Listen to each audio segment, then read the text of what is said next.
Good morning, everyone. I'm gonna do a sound check. If you can hear me, give me a yes or a thumbs up or something in the chat box.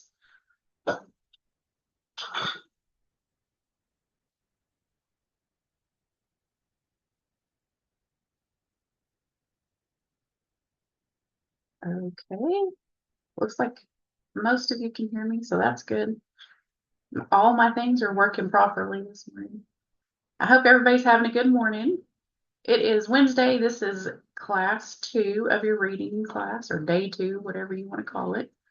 We'll go ahead and get started. I'm going to skip over this. This was just the stuff we went over yesterday about classwork. While I'm doing that, does anybody have any questions right now?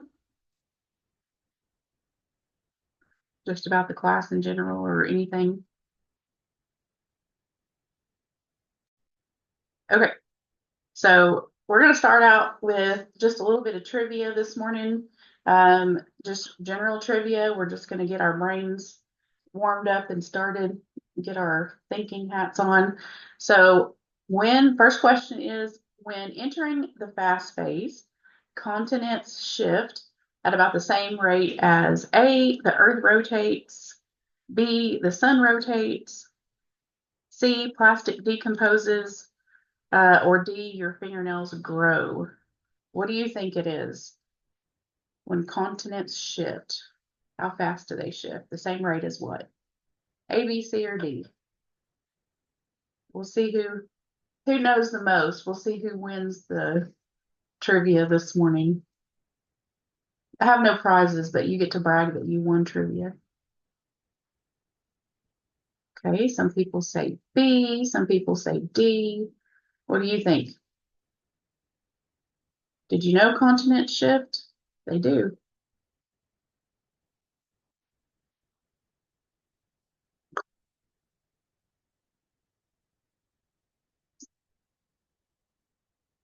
All right, let's see. It is D. They shift as fast as your fingernails grow. So if you think about it, it's not actually really that fast, thank goodness. Otherwise, we'd probably all be sick. But it is D, as fast as your fingernails grow. All right, next question. Which famous celebrity is so scared of ghosts that they spent 50,000 US dollars on an electromagnetic field meter designed to detect poltergeist or ghosts? Was it A, Lady Gaga, B, Jennifer Aniston, C, Jack Nicholson, or D, Mick Jagger? Who do you think it was?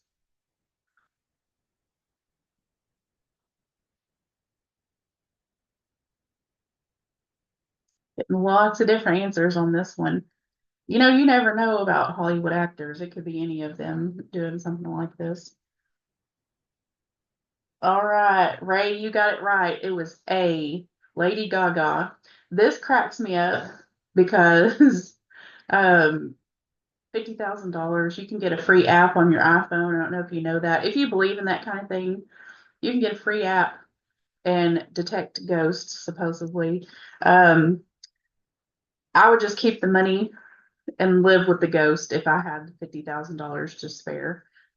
Some people have more money than sense sometimes, I think, but I thought that was pretty funny. So let's see. Next question. There are 10 times more bacterial cells in your body than human cells.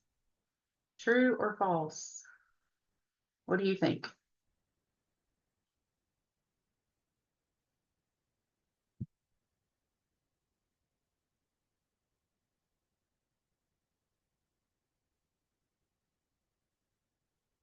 Bacterial cells. It is actually true, which is super gross, but if you think about it. But the good thing is we have good bacteria and bad bacteria, so it's not all gross bacteria. Let's see. Next question. So TikTok is currently banned in India. Is this true or false? What do you think?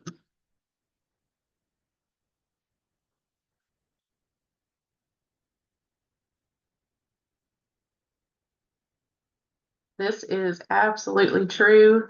The reason it's banned in India is the government banned it. A lot of third world countries and countries that are like war torn, things like that, that have a lot of civil unrest, they do not like TikTok because it is not very secure. If people have that app on their phone, you can get all kinds of information from people's phones and track things, and they don't like it because they're afraid one side or the other of whatever's going on in their civil war is going to get um, information. The U.S. has recently talked about banning it several times, but so far we're we're still able to use TikTok, but a lot of countries have banned it already because of its lack of security as an app. All right, let's see. That might have been okay. So 83% of parents on Facebook are friends with their children. True or false? What do you think? 83%.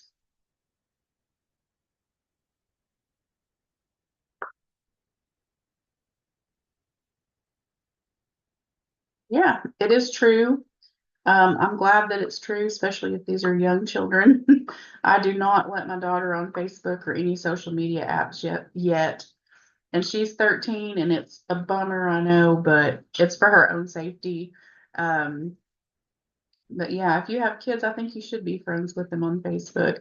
Um, Now, when you're older, like I'm friends with my mother on Facebook, I feel like she needs to be banned from Facebook sometimes.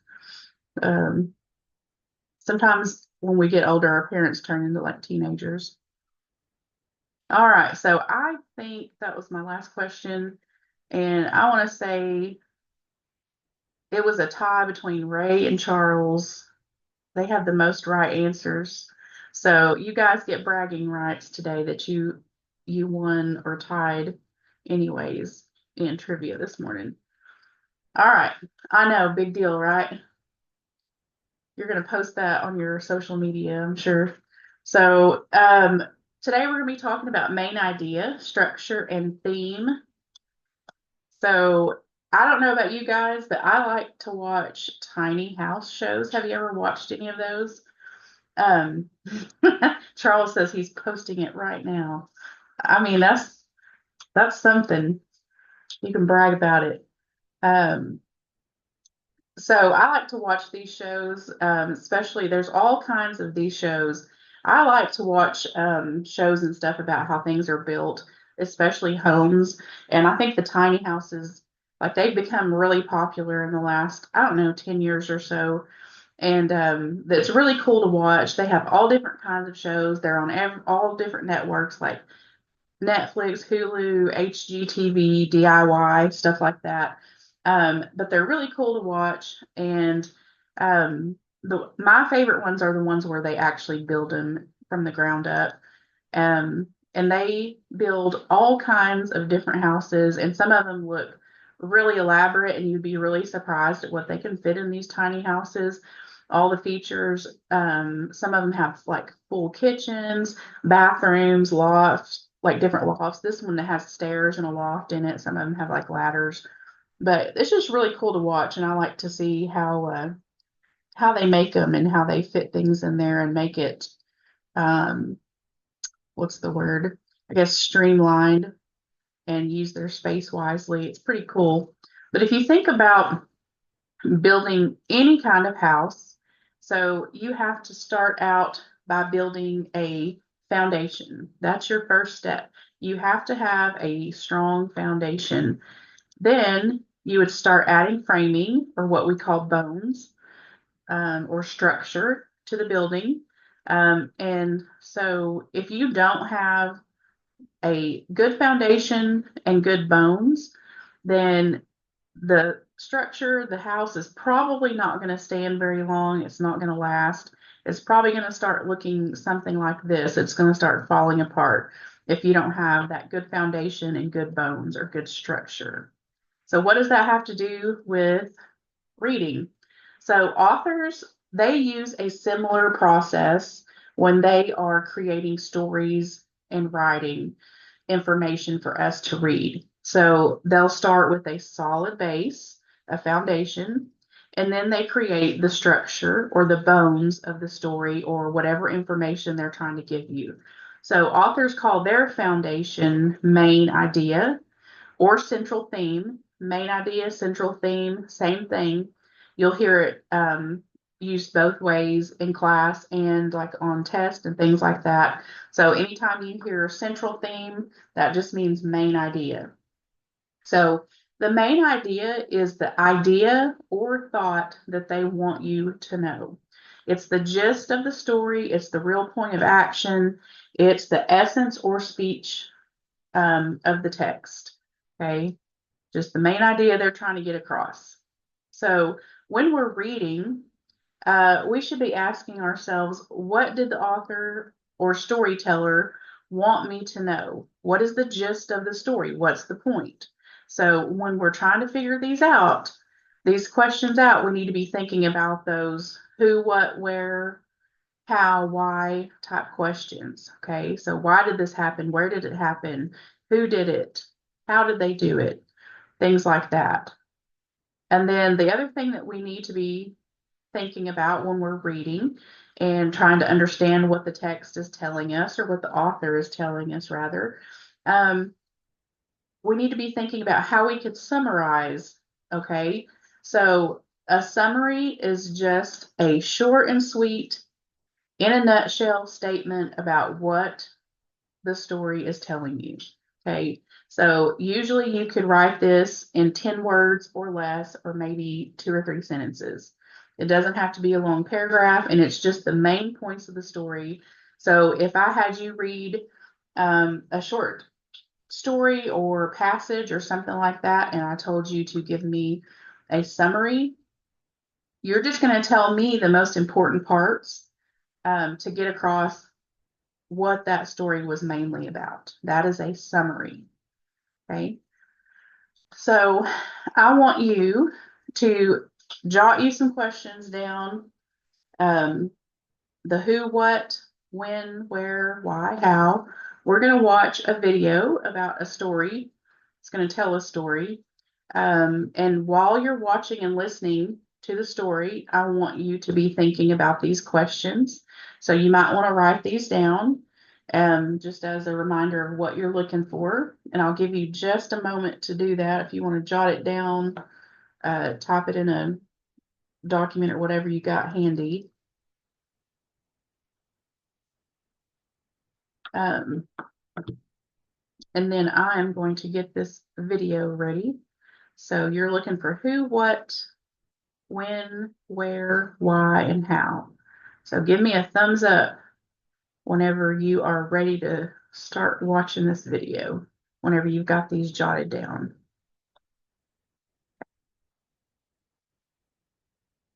Thumbs up or a all good or ready or whatever you want to do.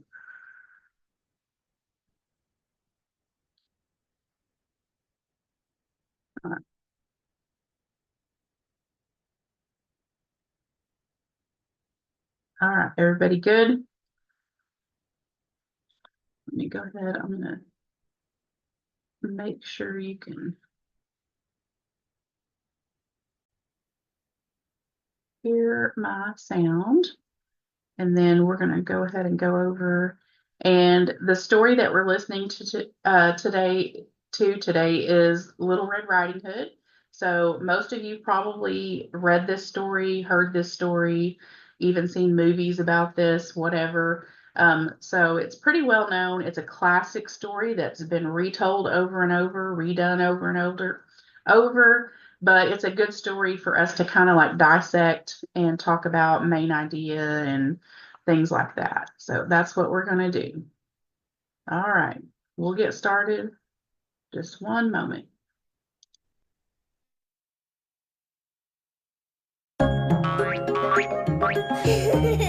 Gigabox!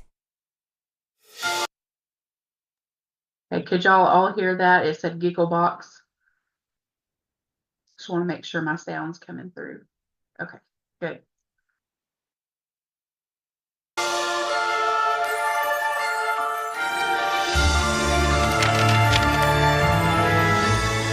This is the story of Little Red Riding Hood. Once upon a time, there was a little girl who lived in a village near a big forest. Her grandmother had made her a beautiful red cloak with a big red hood, which she wore every time she went outside.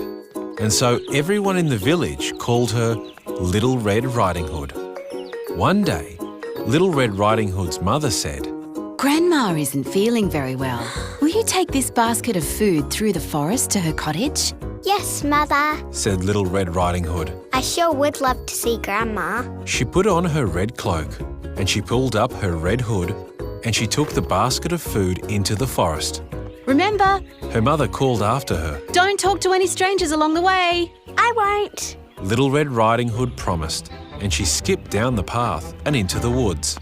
Little Red Riding Hood did not have to worry about getting lost in the forest because she knew the way to Grandma's house very well. But along the way, she saw some beautiful wild flowers growing near the path. I bet Grandma would really love these. She said to herself, and she stopped to pick a few. Hello, little girl, Said a deep growling voice from behind her. Little Red Riding Hood was very startled. She spun around and saw a big bad wolf standing in the shadows between two trees. Hello. Said Little Red Riding Hood. She didn't know that the wolf was bad, and she had already forgotten her mother's words about talking to strangers. Where are you going on this fine day? Asked the big bad wolf. I'm going to my Grandma's cottage on the other side of the forest. Said Little Red Riding Hood. She isn't feeling very well, so I'm bringing her this basket of food and these flowers. What a sweet girl you are. Said the big bad wolf. He smiled and showed his mouthful of sharp teeth. The big bad wolf was quite hungry, and he was not interested in the basket of food. I had better be going. Said Little Red Riding Hood, Bye. and she skipped off down the path. The big bad wolf's stomach grumbled and growled with hunger, and suddenly he had an idea. As quick as he could, he ran through the forest all the way to Grandma's cottage. The sneaky wolf opened the door very quietly and found Grandma asleep in her bed. He picked up the old woman, opened his great big mouth, and he swallowed poor Grandma in one gulp. Then the big bad wolf climbed into the bed and pulled the blanket up to his chin. He put on Grandma's glasses and her nightcap, and he waited for the little girl to arrive with her flowers and basket of food. When Little Red Riding Hood arrived at the cottage, she opened the door quietly and found Grandma lying in bed. Hello, Grandma. She said, Mother told me you weren't feeling well, so I brought some food and some flowers. Do you like them? What a sweet little girl you are. said the wolf in his fake grandma voice. Come closer, my dear. Little Red Riding Hood took a step closer and she noticed that something looked a little different about Grandma. My, She said, what big eyes you have, Grandma. All the better to see you with. said the big bad wolf. Come closer, my dear. Little Red Riding Hood took another step closer to the bed. My, She said, what big ears you have, Grandma. All the better to hear you with. replied the wolf. Come closer, my dear. Little Red Riding Hood took one more step closer. My, what big teeth you have, Grandma. She said in surprise. All the better to eat you with. Growled the big bad wolf. He jumped out of the bed, and as he opened his great big mouth, Little Red Riding Hood shrieked and tried to run, but the hungry wolf grabbed her up and swallowed Little Red Riding Hood in just one gulp. Outside the cottage, a woodsman happened to be walking through the forest when he heard Little Red Riding Hood's shriek of surprise. He hurried inside and he saw the wolf with his huge round belly. The woodsman grabbed the big bad wolf, turned him upside down and shook him by his feet. Little Red Riding Hood came tumbling out of the wolf's mouth and Grandma followed. The three of them chased the big bad wolf out of the cottage. Out of the forest and over the hill, the big bad wolf ran for his life and was never seen again. Little Red Riding Hood learned her lesson, and she never, ever talked to strangers again. The end.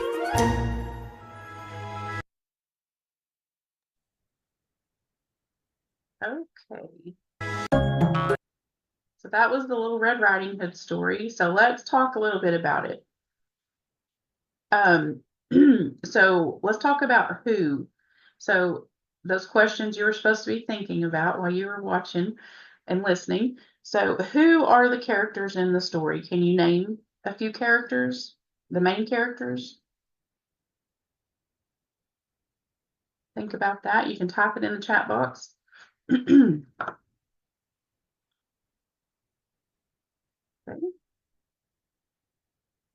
So we had Little Red Riding Hood, the grandmother, the big bad wolf, and the huntsman. I would say those were the main characters. Yes, the mom is definitely a character. She did play a role in there. So very good. Now let's talk about what. So what happened? This is where you would give me what we talked about, a summary. So that's just a short statement about what the story was mostly about. So I want you to type in the chat box. I'm going to give you a few minutes. And remember, this just has to be the main points. If you were to tell somebody what the story of Little Red Riding Hood was mainly about, what would you say in just a couple of sentences? Okay, so I'm going to give you a minute to do that. Type in your chat box.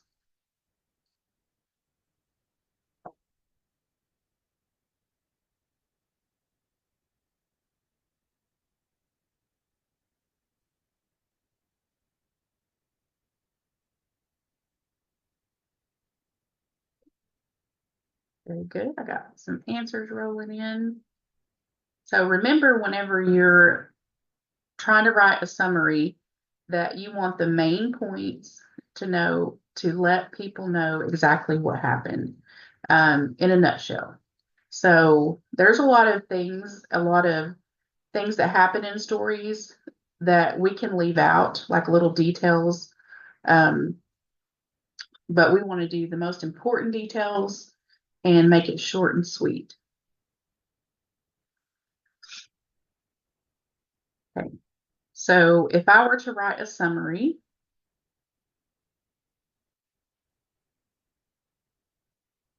I still got people writing, so I'll give them a minute and then we'll talk about it.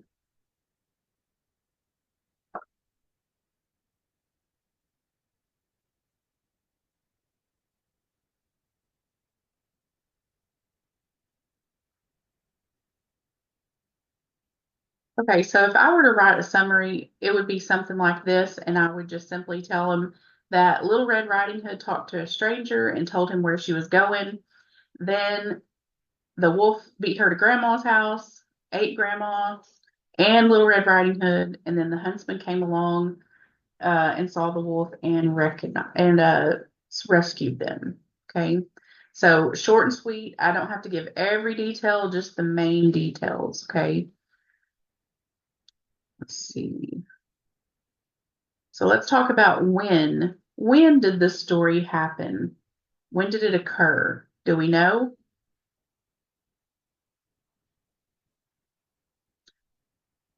Yeah, they didn't really give us a time. You could say, I guess you could say daytime. I'm assuming she probably wouldn't walk through the woods at dark.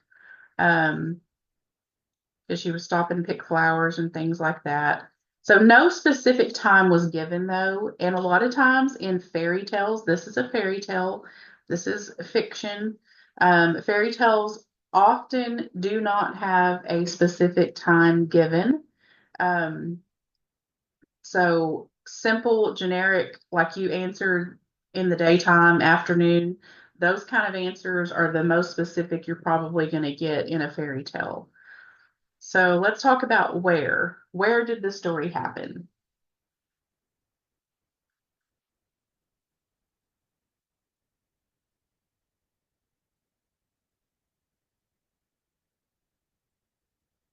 in the woods, grandma's house.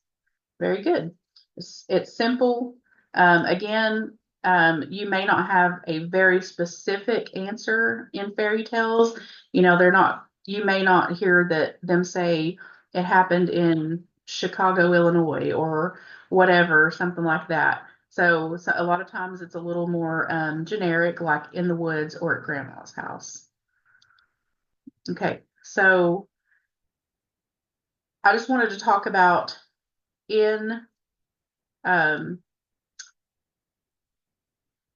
this story, why did this story occur? Why do you think the story was written? Or why did this happen to Little Red Riding Hood in the story? Well, sometimes we just don't know why in fiction, fairy tale type stories. But most likely it was written based on something that was happening at the time in society or wherever the writer was from. And it just wanted to make a point about talking to strangers. So we don't always have an exact why. It's based on whatever's going on at the time. If you think of Cinderella, the story Cinderella, this is one of my favorite stories to read. I love to watch Cinderella movies and different stuff and remakes and see how they do it and put a twist on it. But it is a fairy tale story. It's been around for a long, long time. It would be considered a folk tale or a fairy tale. And I think the very first occurrence of that story happened around like 7 BC or something like that. And it was about a poor Greek girl who was a slave who ended up marrying the king of Egypt. And so it was, but it's been redone over and over and over. And it was just based on something that happened in the past. But we don't have a lot of specific details. It's more of a handed down folk tale type situation. So we don't always have exact whys in fairy tales, but in science, in history, things like that, that type of writing, we will usually have a why. So, for example, World War II happened because Nazi Germany, who was ran by Adolf Hitler, invaded Poland. Because of this, the United Kingdom and France declared war on Germany. And then many others got involved and so on and so forth. And before you knew it, it was a world war. Okay. So you can look these things up. There's specific whys in that type of writing. In science, it's the same thing. We can think about why the COVID vaccine was created. Well, it was created because there was a worldwide pandemic that broke out in late 2019. And that is why the COVID vaccine was created, was to combat and try to keep that virus away. So science and history always going to have a why. Okay. Let's see. Let's talk about how. How did the story occur? So same thing. In fiction stories, they may be similar to what happened. In history, science and history will always have a how. So, for example, in fairy tales, you know, the big bad wolf or whatever, the wolf in this story was talking, and taunting Little Red Riding Hood. In real life, they don't talk. So things just happen in fairy tales magically with no explanation. So we don't always have the how it happened. So, for example, in Cinderella, Cinderella had a fairy godmother. She did magic to make things happen. So we don't have a specific how things happen. But again, if we think about in history and science, we can tell you exactly how a COVID vaccine was created. We can tell you exactly how Germany invaded Poland, what kind of weapons they used, things like that. Strategies, we can look those things up. We have facts, we will have hows in those kind of writings. Let's talk a little bit about theme. So theme is the whole idea or meaning of the story or passage. So theme is just the overall, what the idea of the writing is about. So for example, themes are a little bit different than main idea. Main idea is the main point of the story.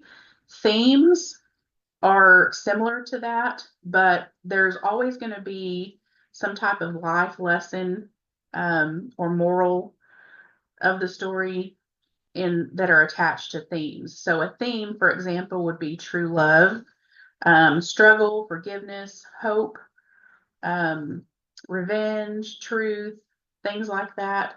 So, for example, what do you think the theme in Little Red Riding Hood was?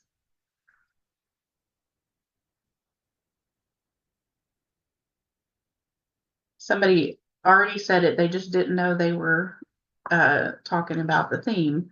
So somebody said, don't talk to strangers or stranger danger. Talking to strangers can be very dangerous. That's the moral in the story. That's the life lesson. In Cinderella, you could say rich versus poor, struggle, true love.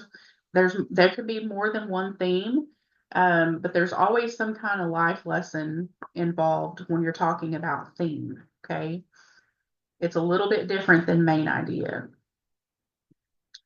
So now we've talked about the foundation and we've talked about, which is the main idea in writing or a story. And then we talked about theme. If we were to think of the house that we're building, the theme would be the overall arching theme, which is going to be like your roof that covers it all.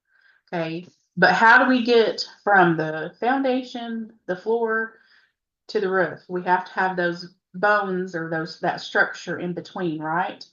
So remember, we had this is what the bones look like. That's what you put on top to build up your house so that you can put your roof on. Okay. So if we're talking about how we get from point A to point B, we have to have those bones or structure in the middle. So authors do the same thing. Theirs is called text structures. So that's what we have to start building in a story to be able to finish a house and put on that roof. Okay. So they build their stories through details and structure. So there's some different text structures. We have description, sequence, compare and contrast, cause and effect, and problem and solution. These are different types of text structures that writers will use to build their stories. That's the bones. So let's talk about description. So this gives details about person, place, thing, or event, could describe a process. So we describe things all day, every day. Almost every time we speak, we use descriptive words. If I say it's morning, I am describing a time of day. That is a descriptive word, morning. We use lots of descriptive words when we're excited. We want to paint a picture for whoever we're talking to that gives them a vivid picture of what we're talking about so they can visualize it. Authors do the same thing. They use words to help visualize the information, help us visualize. So we'll be looking for adjectives, descriptive words, characteristics, what a person, place, or thing is like. So I want you to think right now about an apple. Just visualize an apple in your head and think about how you would describe an apple to somebody. Just a few words. How would you describe an apple? Okay, you have that in your head? Okay, so type me a couple of words in the chat box about how you would describe an apple.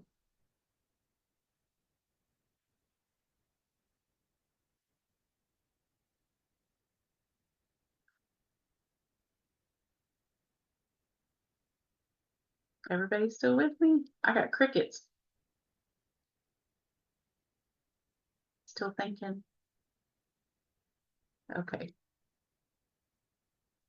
Okay. Somebody says an apple is red. What else? Bright red. They could be different colors. Very good.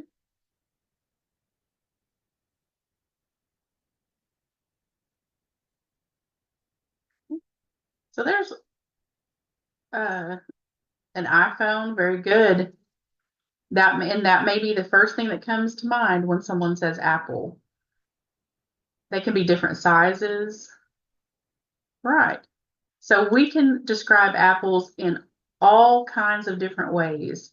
They could be crisp, crunchy, smooth. They could be rough. They could be round.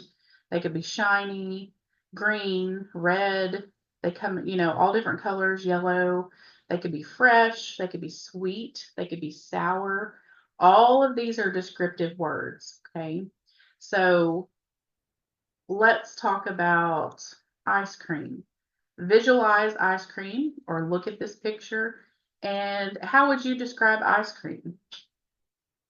Just give me a couple of words.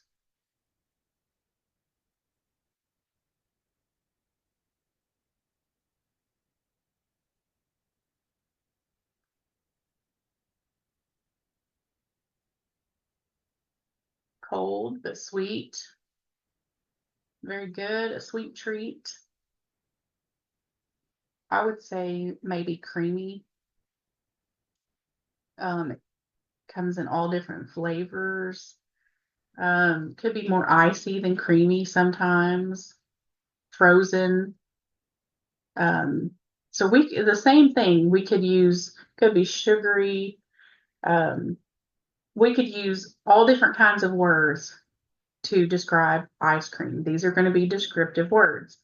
I'm one of those weirdos that I just like plain old vanilla ice cream. I don't think it gets any better than that as long as it's good vanilla. But I don't think I've ever tasted ice cream that I didn't like. I like ice cream. Yes, homemade ice cream is the best. I have a good homemade recipe for ice cream too. And I just bought a new ice cream maker this summer and it works wonderfully. All right, now we're going to move on and we're going to talk about sequence. That's our next text structure. So sequence, that's just when things happen in a certain order, in chronological order. So you'll hear things like, this is what happened first, this is what happened second, this is what happened third, or this is what happened first, then this happened, and then last this happened. Okay. Beginning, middle, end, things happen in chronological order. That's what sequence is. Okay. Some of those signal words to look for again: first, second, you may hear next or finally, in the beginning, things like that. That's chronological order or sequence. And then we have compare and contrast. This is a different type of text structure that authors use. So this is where they compare one or more things and they talk about what is the same about them and what's different. So if we were to compare and contrast vegetables and ice cream, I could say, well, they're both food. I could say they're both delicious. But I could say vegetables are more healthy than ice cream. We could eat vegetables any time of day. Ice cream is usually eaten as a dessert, like after a meal or maybe as a snack. Vegetables tend to be more healthy, and ice cream not so healthy for you, not so good for you. what I just did is I compared and contrast. That's all that is, comparing two things, talking about what's alike and what's different. And then we have problem and solution. This is another type of text structure. So this just simply identifies some type of problem, and then it comes up with some kind of solution or resolution to the problem. Okay. So for example, if your ice cream melts, my solution to that, put it back in the freezer, let it refreeze. Okay. And then it's good to go. So that was the problem. Problem was my ice cream melted. Solution, I have put it in the freezer to refreeze. Problem and solution. Another example is me and my husband have been married for 21 years. And when we were first married, we had lots of little fights about silly little things. And one of the biggest fights we ever got into, and it's hilarious now, was over the toothpaste tube. My husband is very meticulous and particular, and he likes to squeeze that toothpaste tube from the end, you know, and I do not care about that whatsoever. I will grab that toothpaste tube wherever I want to. I'll squeeze it in the middle because I don't have time to worry about that kind of stuff. I got a million other things to worry about. But believe it or not, one of the biggest fights we ever had was over that toothpaste tube and not squeezing it from the bottom. Well, guess what my solution was? We have separate toothpaste tubes now. He has his own, I have my own, and we never fought again over it. It's been working for 20 years now. So the problem was fighting over the toothpaste tube, the solution, separate toothpaste tubes. That's problem and solution. So some keywords to look for in writing to identify whether it's problem and solution structure. You will hear the word problem. You can hear the word conflict, solution. They may talk about resolution. You may hear the word to fix the problem, things like that, correct the problem. Our next structure is cause and effect. And cause and effect is exactly what it sounds like. Something happens to cause something else to happen.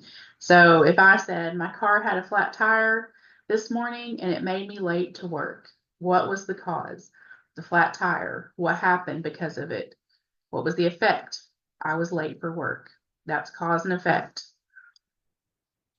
Some of those clue words to look for if you're trying to identify cause and effect structure, they will use cause and effect sometimes. They'll use because or as a result of, due to, if and then statements. If this happens, this will happen. That's cause and effect. So, ice cream again, I don't know, we just like to talk about ice cream, but cause and effect, if I said, because my ice cream melted, it got all over my hands and I had to go wash my hands. That's cause and effect. What was the cause? Melted ice cream on my hands. The effect, I had to go wash my hands. Very simple. It doesn't have to be complicated. Okay, so now let's just recap. Okay, so if we're thinking about our tiny house again, or our house that we built, so the foundation is going to be your main idea or central idea. You'll hear it used both ways. The framing in the middle that holds that house up, that is our text structure. That's what we just went over, the cause and effect, chronological order, compare and contrast. Those are some of the descriptive structure. Those are how authors build their story. That's that middle part. And the roof is going to be that overarching theme over the whole story. And that's going to be like the life lesson, such as stranger danger, true love, struggle, rich versus poor.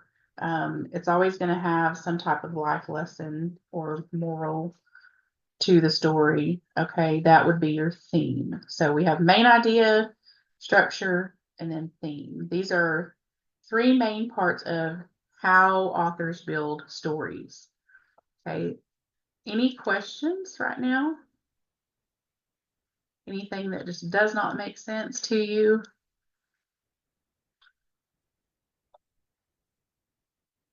Okay. Since I hear silence, then I'm going to assume that you guys are with me and you're understanding. If you don't understand, please ask a question. Don't just keep going. If you don't understand something, I'll be more than happy to explain it again. But if we don't have any questions, we're getting towards the end of our hour. And I will tell you, I don't know if most of y'all got into Common Lit. I had a problem with Common Lit website yesterday when I was going through and grading, and I had to do a new code. So the Common Lit assignments, you have to have a different code, and I put it here in the stream, the new code right here. So you don't have to redo any work that you did. It's still in there. But to get into today's assignment, you're going to have to put this code in and join that class whenever you get into Common Lit. I apologize for any inconvenience. I know that's a pain, but it had to happen. I had technical difficulties yesterday. Today, you're going to go to your classwork, and we're going to scroll down to August the 2nd. Not August the 2nd, August the 28th. That's class 2. That's today's work. And you're going to have a main idea assignment, workplace reading skills main idea, determining theme and summary, and analyzing text structure. So an assignment on everything we just went over. And you will have a Common Lit assignment that's going to show up here in just a few minutes when I get it posted. So this is what we're going to break and do. So if you don't have any questions right now, we're going to break until 11, and I'm going to meet you back here at 11, and we're going to go over everything on these assignments together. So if you don't have any questions, you can type your name in the chat box and sign out, and then start working on your assignments. All right. I'll see you guys here back at 11 on Zoom. Thank you.